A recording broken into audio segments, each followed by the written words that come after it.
Be honest with me. How many times have you heard AI is a bubble? Or the market is overvalued? Or maybe even the contrarian, the flip side. Maybe someone trying to convince you that, hey, we have so much spending on AI, data center infrastructure, that this isn't a bubble. This is just the early innings. These are the very beginning stages. What are you talking about? How many times have you seen this chart outlining the circular financing, the vendor financing going on? We all get it. There's a lot of weird stuff going on in the world right now, but we got to talk about this chart right here. Because first, to set the stage, just 2 days ago, I swear I saw everybody optimistic on CNBC, all across X, and 2 days later, with basically nothing fundamentally changed, we're still in extreme fear. People are now all of a sudden nervous about AI valuations, nervous about the Fed not cutting as much as anticipated, and the government just reopened. So instead of blindly giving an opinion based on a green or red candle, why don't we use data? We like to base our opinions on data and logic and numbers. So let's start with the Buffett indicator, an indicator made popular by obviously Warren Buffett that simply compares the value of the stock market to the US GDP. Now, we all know Warren Buffett was more of a fundamental guy, right? He didn't really take speculative chances on just about any stock out there. It had to do with some fundamental underpinning that made sense for future growth at this company. And we can see, well, the fundamentals in today's world are looking quite overvalued. We're now sitting at about 220%, the highest that we've ever seen, 2 standard deviations above the average, higher than the dot-com bubble. Pretty much this is the god of sell signals, or is it? Is this even valid anymore? Let's talk about this. We're really in this middle ground right now. We have valuation worries because AI spending is going through the roof. We have Jensen Huang, CEO of NVIDIA, telling us that this is just the beginning. We're expecting data center spend, this AI infrastructure capex, to be $1 trillion by 2028, potentially $3 to $4 trillion by 2030. If that's the case, then these valuations are not even close to what they will be in the very near future, in the next few years. Yet we have the market selling off. We have investors in this extreme fear mode. And what do you know? We're going to use simple numbers. We're going to use simple math to show why graphs like these may be a little misleading. So I want you to imagine this.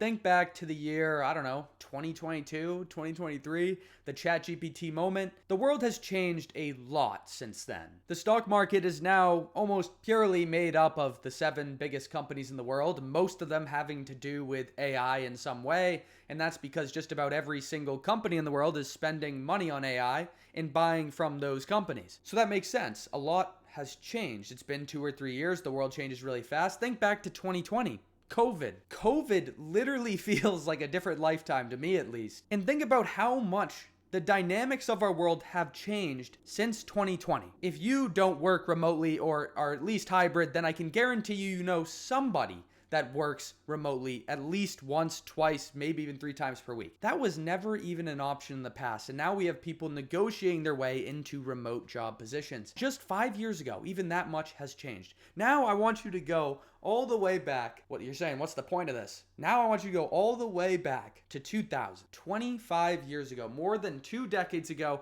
back before the great financial crisis, pretty much during the dot-com bubble. And I want you to ask yourself, how much have things changed since then? You may have had a different job. Your financial situation probably looked a lot different than it does today. 25 years later, your whole life is probably different. And the same thing goes with the economic landscape. This Buffett indicator was more or less spawned in 2001 in some essay of Warren Buffett in some Forbes magazine. Now, at the time, in 2025 years ago, things were very different. There wasn't exactly the same globalization going on in the world. Countries didn't rely on each other for trade as much as they do today. I want you to take a look at this chart because this will become very important as we continue to do this analysis. This chart right here shows us the Magnificent Seven, the 7 biggest stocks that make up virtually 35 to 40% of the entire S&P 500 right now. Your Meta, NVIDIA, Apple, Tesla, Alphabet, Amazon, Microsoft. You've seen these companies before. And I want you to look at this shaded region of each right here. Do you notice anything? Do you notice how much these companies, the largest companies that exist on the the planet today rely on other countries other than the United States for virtually half their revenue on average. Now, we'll come back to this, but that right there is simply to show you just how much the dynamics have changed since 2000. In 2001, this chart would become incredibly more important and relevant because virtually all of the US GDP should be correlated to virtually all of the US equity market, because stocks weren't very intertwined, weren't as interconnected and reliant on foreign revenue as they are today. And it's weird, right? Because in 2000, about 40% of revenue came from other countries. And what do you know, about 25 years later, it's about the same, actually.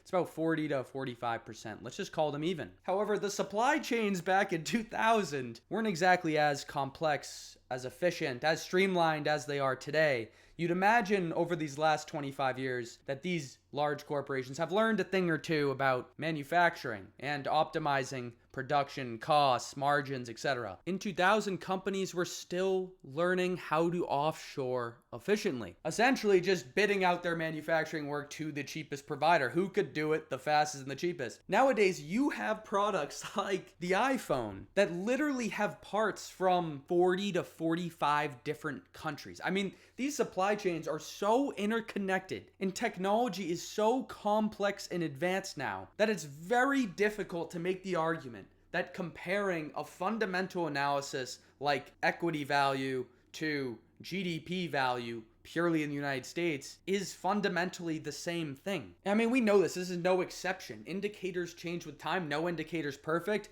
Some get phased out. Some get phased in depending on the different market cycles. And so let's take a look a little deeper at this indicator. And of course, Warren Buffett reminds us that you should subscribe if you get any value from this. Thanks. Back to the video. So simply put, we know what it is. It's the US stock market value, the total value of the entire equity market in the United States divided by the US GDP. The total value of goods and services produced within the border of the United States. That will become very important in just a second. In simple math, right? We've all done division at some point in our lives, maybe many, many years ago, but the point remains 67.8 trillion divided by 30.6 trillion. You're sitting at about a Warren Buffett indicator level, the highest level we've ever seen of 221%. This why does it matter section, this is literally on the website where you find the Buffett indicator, where it's updated every month or every quarter, however often they do it. The Buffett indicator expresses the value of the US stock market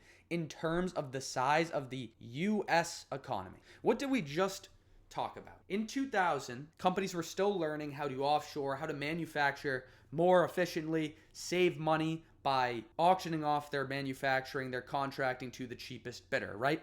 Today, yeah, there's still elements of that, but today we have these supply chains that are so heavily integrated together that comparing, the market cap of, let's say, Apple to the US GDP isn't entirely fair, mainly because a lot of that GDP is going to be captured elsewhere. In your China, in, any of the other 40 countries that exist somewhere in the supply chain. If the stock market value is growing much faster than the actual economy, then it may be in a bubble.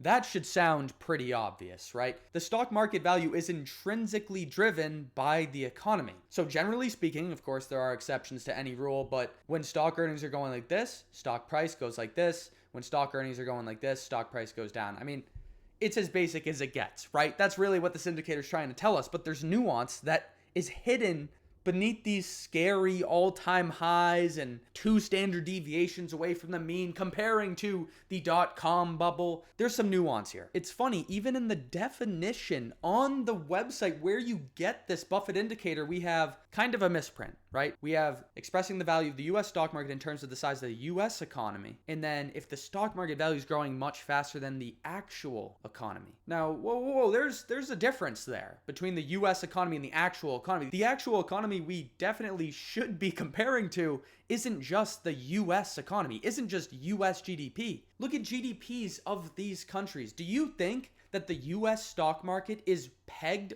1-to-1 just to the US GDP? Obviously not. China plays a massive role in the value of our stock market Because if we can't offshore and contract cheaper manufacturing for, let's say, the iPhone, then that iPhone's going to cost, I don't know, $2,000 to $4,000 to make in the United States, where in China, what can they do it for, a few $100? I mean, this is a massive difference. Obviously, the GDPs of these countries are very reliant on each other, and hence the US stock market shouldn't be pegged 1-to-1 to the US GDP. And remember, US GDP, just think the total value of products and services produced within the country's borders. So the next and good question, if you have it, is, well, if Apple sells an iPhone in America, isn't that all counted within US GDP? No, it's not. The percentage of iPhone revenue attributable to US GDP is, as you could guess, not exactly simple. More complex than you would anticipate because of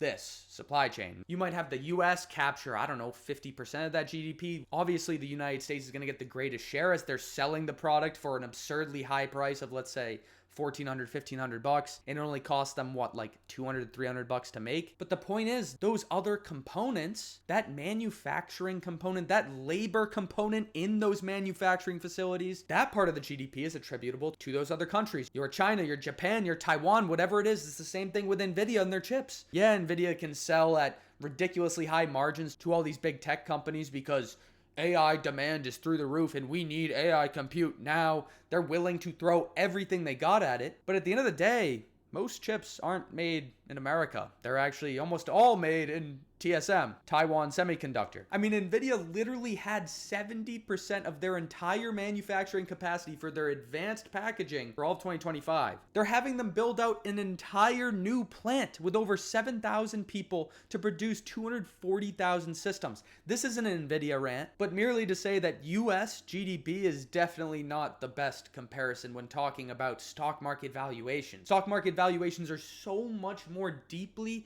intertwined and nuanced than just a simple division. I mean, we saw this. Exhibit A, all the Mag 7 companies, literally some of the most profitable and largest companies by market cap, attribute like 50 to 60% of their revenue to foreign sources. Think about how crazy it is to do this simple calculation right here for a company like Apple.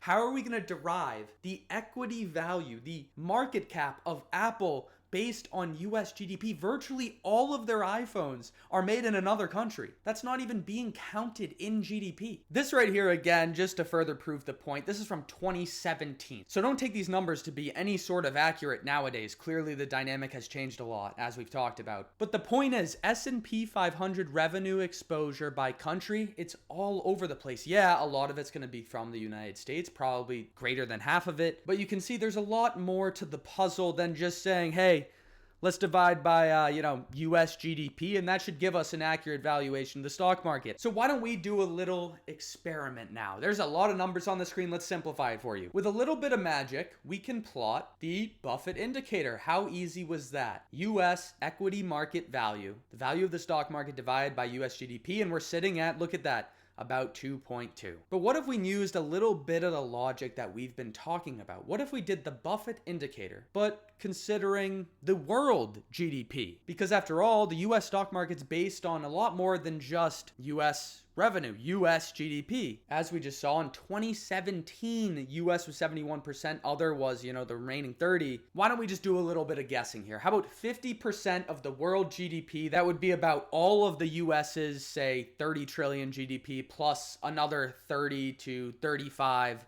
trillion GDP from other countries. That would put us at a Warren Buffett indicator level of roughly 1.5. Still overvalued. You can do the same thing with 40% of the world if you want to count a little less of the world's GDP and all of the US GDP. But let's get even a little more crazier than that and use the nuance that we've built, the logic, the data, the numbers. Let's use it all right here. So the Buffett indicator minus the Mag 7 is at about 1.5. Now that should come as a pretty wow moment because with the Mag 7, we're sitting at 220%. Without the Mag 7, we're sitting at like 70% lower than that. Now, why do you think that is? Is it because all of the Mag 7 is overvalued? Or is it because they have the most complex supply chains and have found a way to optimize just about every single manufacturing process that happens in their business? Think Tesla Mega Factory in Shanghai. Think basically every iPhone that was ever created in this universe. Think Nvidia in TSM, as we just saw, 70% of their capacity, building a whole new factory just dedicated to Nvidia. The companies that are arguably the most reliant on other countries in the form of their attributable GDP to the US and other countries. But how about we combine it all together in this one indicator right here? And it looks complicated, big, a lot of words. Buffett indicator, X Mag 7, total US GDP plus 10% remaining world GDP.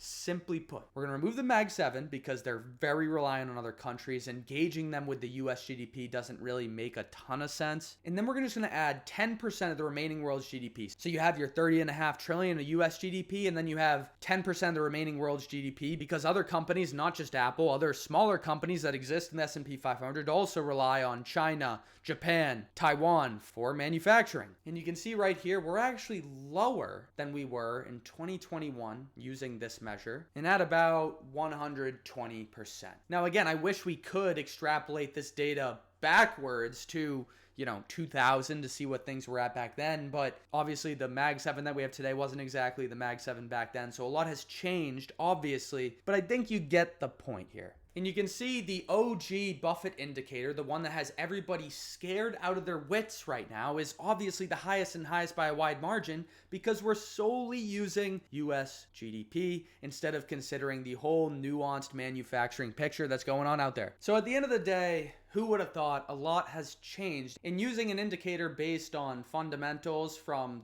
2001 is definitely hard to make work in this environment that we have today. And we weren't even getting into how multiples, or in other words, how companies should be valued in the future, could change dramatically as companies grow a lot faster from AI spending, for example. That's for another video. But I hope this brought some nuance to the conversation because, again, it's so easy to look at indicators, to look at your Twitter, wherever you get your news, and see, holy another extremely overvalued chart. It's so obvious that we're in a bubble right now, right? It's so easy to say those things without digging into the details a little bit more. The devil is in the details as always. So I hope you got some value from this. Let me know what you think. The market is completely selling off right now. What is it going to look like in the near future? Are you extremely fearful? Because I guess that's where the majority of the market is right now. I'll see you in the next one.